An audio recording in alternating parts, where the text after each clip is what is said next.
guys. Tignan nyo siya guys. Parang kung ano yung katawan niya guys, parang kumukurog-kurog guys, yan o. Ayan, parang papalabasin niya guys yung gimat niya. Lapitan natin sa camera guys. Zoom natin para sige bangin, palabasin mo yung gimat mo. Bisyonan natin para lumabas talaga. Pilit niya ang pinalabas ko.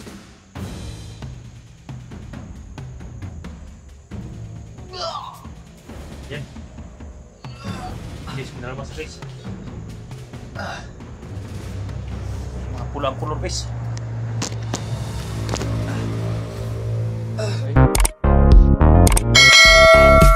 Hi guys, magandang araw sa lahat. Magandang araw sa lahat ng mga viewer natin dyan. Nagbabalik Eric Vlog sa araw nito guys, no? Nandito po si Buhangin sa bahay nito guys. Dito po siya nilagay. Ito na pinakahihintay natin guys, no? Sana tapusin yung video na ito guys, no? Dahil sa oras na ito ipakita ko sa inyo guys kung papainumin natin si kuan nitong holy water at saka asin, dahil para mailabas ang masamang espiritu at yung gimat na sa katawan ni Buhangin. Kaya sana tapusin yung video guys, no? At paki-share sa ating video dahil si Bert guys nang doon sa Pangis, no? Sa kinuha na ng pulis kahapon, kaya bumalik ako dito. Nakita ko naman guys, mabait naman to si Buhangin guys, kaya lang nadala to sa kuha ni Bert guys, no? At ngayon hindi natin siya ibigay sa pulis. Kung makaya natin, ako lang muna mag-alalaga sa kanya guys, no? Dahil makatulong to sa akin. Pwede naman ko siya bigyan ng trabaho sa bukid, yung magtatanim kami. Dahil sana ito sa pagtatanim guys. Kaya hindi lang naalagaan noon pa, dahil yung mga kasamahan ko noon nung pag-rescue namin sa kanya, doon namin ilagay sa safe house doon sa bayan. Kaya lang hindi na siya nabigyan ng mga support na aking kasamahan, kaya nagkaganon. Kaya ako ang mag-alaga sa kanya guys, no? Katulad sa pag-alaga ko Laonel. At magtatrabaho kami. Bigyan ko siya ng magandang trabaho para hindi talaga siya babalik sa bundok. At sa ngayon nakipag-usap naman siya sa akin guys, no? Na kailangan daw na ipalabas yung mga gimat niya na sa loob ng katawan niya. Yan mismo talaga siya, kinausap ako niya kanina, kaya nag-video ko guys. At wala natin painom to sa kanya dahil mabait naman siya guys, no? Kaya lang noon talaga yung agimat nila at nakadala sa kanila ng kasamaan. At bukas siguro guys, hahanapin namin yung bag ni Bert, dahil nandun yung agimat ng baston at saka yung tagulilong. Kaya sinasabi ni Bert guys, nung hindi pa siya dinala sa pulis, na kailangan daw na makuha yung bag dahil baka ipasuot daw ni Big Boss kay Kwan ni Baga-Baga, dahil si Baga bihag pa. Kaya yan ang pagsikapan namin bukas guys na makuha. Asa na lang na mag-mission accomplish tayo sa pagkuha. Shout out po sa lahat. Shout out kay Prini, mag-igat ka dyan, at saka Tanicol Andro. Ayan, at hindi na ina, Mama Ida Scoto, ayan, Ma'am yan, at hindi Dando, shout out siyo dyan. At saka Mamira Richard, shout out siyo dyan. Sa lahat ng mga solid supporter natin dyan, magandang hapon po sa lahat. At tingnan natin si Buhangin. So yan guys, nandito na po si Buhangin. Ay, so, kumalma naman siya guys. Itong bahay na ito guys, ito ang nilalagyan ko talaga sa mga nare-rescue namin. Kaya si Buhangin dito ko muna nilagay guys, sila O'Neil, si Jojo, saka si Boyd. Dito yon inalagaan ko sa una, kaya lang nilipat ko siya guys noong nagtra-rider sila, baka matuntun, kaya wala nang tao dito guys. Kaya dito siya manirahan kapag gumaling na siya guys, no? At mapainom natin, kaya ko naman siyang tulungan si Buhangin, kaya ako na mismo mag-aalaga sa kanya para hindi na talaga siya babalik sa bundok. Kaya papainumin natin siya dito ngayon guys, dahil ito ang request niya, na sana mapalabas niya yung yung mga gimat na sa kanyang katawan, dahil baka babalik daw yung kabaliwan niya kapag hindi malabas. Kaya susubukan natin ngayon guys, no. Sana lang lahat ng mga solid supporter natin dyan, tapusin niyo ang video. Dahil siguro marami nagtatanong guys na si Bert bakit daw hindi tinuluyan. Kapag yun lang guys yung nakita niyo kahapon, binugbog ko siya guys, pero tama na yun guys, no. Kasi bayaw ko yun guys baka makakita yung mga pamangkin ko guys na tinuluyan ko doon sa video.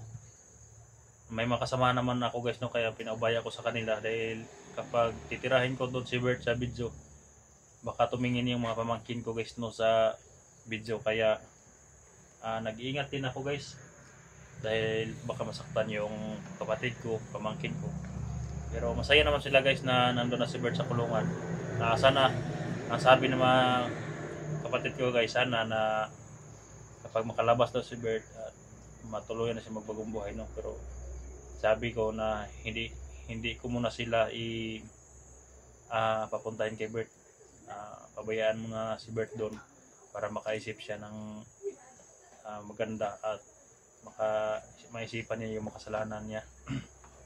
So yan. So guys, si buhangin. Yan. Hindi ko na to binugbog guys. Tama na yung una dahil sobrang galit ko lang yan guys, no. Hindi naman tayo katulad ng iba na kapag palagi natin yan ginagawa ang bugbog, baka matula din tayo sa kanila guys, no. Wala nang awa, kaya mabuti naman tayong tao, kaya tama na yung mga pagbugbog natin sa kanila. Kaya sa oras na ito, ito na po yung time na babainin natin sa kanya. Sana matagumpay tayo ngayon guys, no? Dahil iba talagang maramdaman natin sa kanya. Hindi natin alam kung anong reaksyon na nito, kung ano. Kaya buhangin, hindi siya makasyado sobrang ano siya guys. Pinakain ko siya kanina, tinapay sa kakanin, tuyo ang ulam. Kaya medyo gutom kasi siya Kaya andam ka na. Andam na ka. Guys, ready na daw siya guys, no. Subukan natin.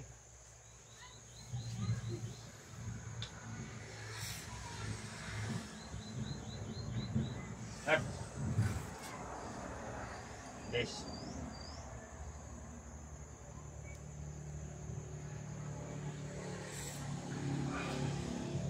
tingnan natin ang reaction guys, no. Anong reaction niya dahil napaka-kwanto guys.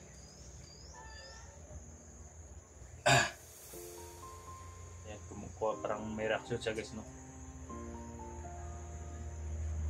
Yan guys, tingnan niyo siya guys. Parang kung ano yung katawan niya guys, parang kumukurog-kurog guys, ayan, no.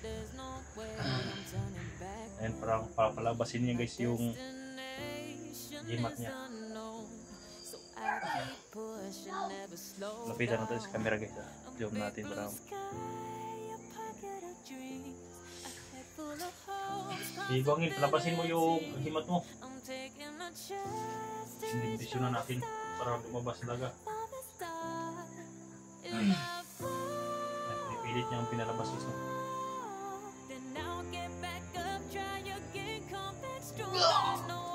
Yan guys, pinalabas na guys. Yung mga pulang kulor guys. Yan guys, no. Yan, nakita nyo guys. Yan. Yan, nakita nyo guys. Yan. Meron pa ba mga buhangin? Parang hinihingal siya guys, no. Kaya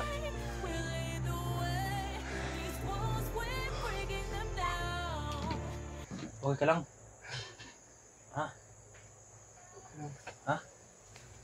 Okay lang? Okay lang bangin? Okay ka lang? Okay lang. Ayan yung sinusuka niya guys, oh. Yan. Ano yan? Parang mga pula yan Pula na bang yan lang bang linunok mo?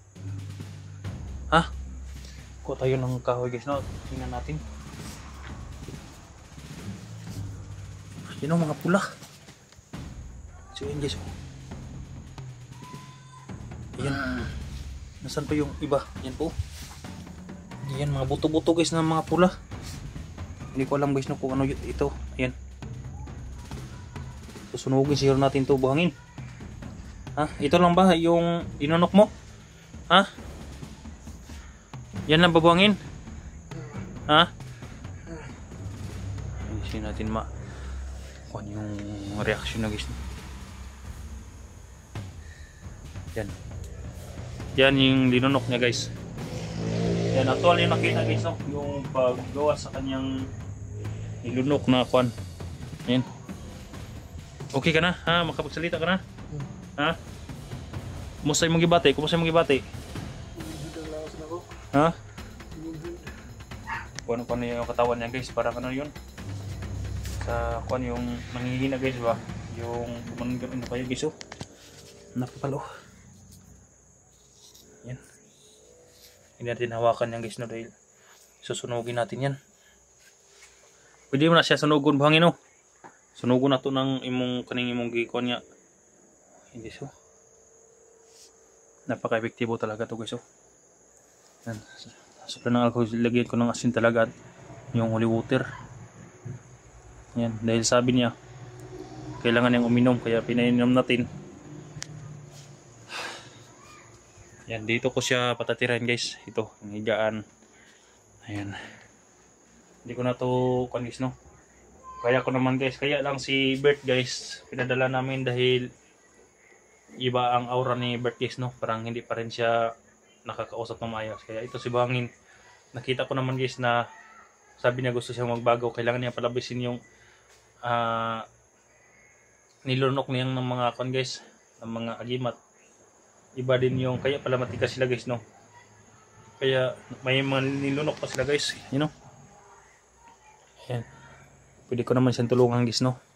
Ayan, handa ako siya tulungan dahil wala namang kuhan dito guys. Kailangan naman talaga guys na suportahan ko sa ganito yung sitwasyon guys, dahil kapag dumating ang panahon ng wala na siyang support guys, ganyan nakaisip sila ng kuhan guys no, ng ano, ng masama. Ang sabi niya guys no, kanina na hindi naman daw siya nagnanakaw.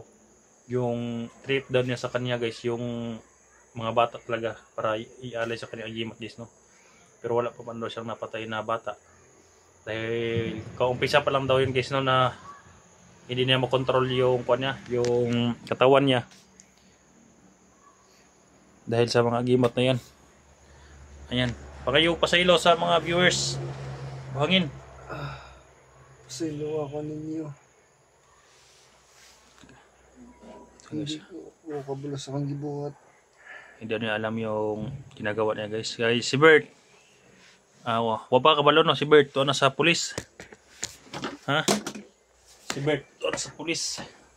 Kaya ikaw, papasalamat ka sa akin na hindi ka dinala. Dito ka lang. Dahil kaya ka naman alagaan kita. Dahil nagagamit lang sila guys no, sa mga leader nila. Pero kaya pa naman natin yan bigyan ng second chance guys no. Yan. Pwede naman ito makatulong sa atin pagdating ng panahon. Basta alagaan lang natin silang mabuti para hindi sila makagawa ng masama. Katulad yung mga alaga ko guys, sila Unil, nag-aaral sila guys no. Hindi talaga sila nakaisip. Si Boy hindi nakaisip guys na ganun, dahil sa inalagaan silang maayos. Yan, ang labis na papasalamat si Buhangin guys no, sa nalabas na natin to guys, kaya susunugin natin yan. Unsa ba nga klase nga agimat Buhangin? Anong mga pula man na inyong makuan kay katong kwintas niya diri guys, yung kwintas niya dito mga pula din, pula yung mga kwintas niya. Yung iwan ko ba bakit yung mga agimat la mga pula yung mga takip, at ito yung linunok niya mga pula. So hindi ko pwedeng hawakan guys no.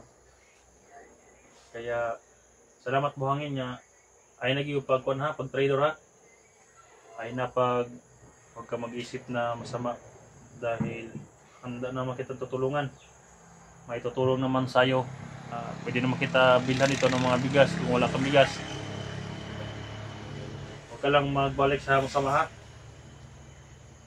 Kay si Bert, wala mo ginto, preso naman. Nang ikaw, pag tinarong na lang yun. Kay, salamat ka, kay kami nakakuha sa imo ha. Ang problema, gubang mga vlogger, kung tinutuluyan ka, luwi ka kaagi. Salamat ka.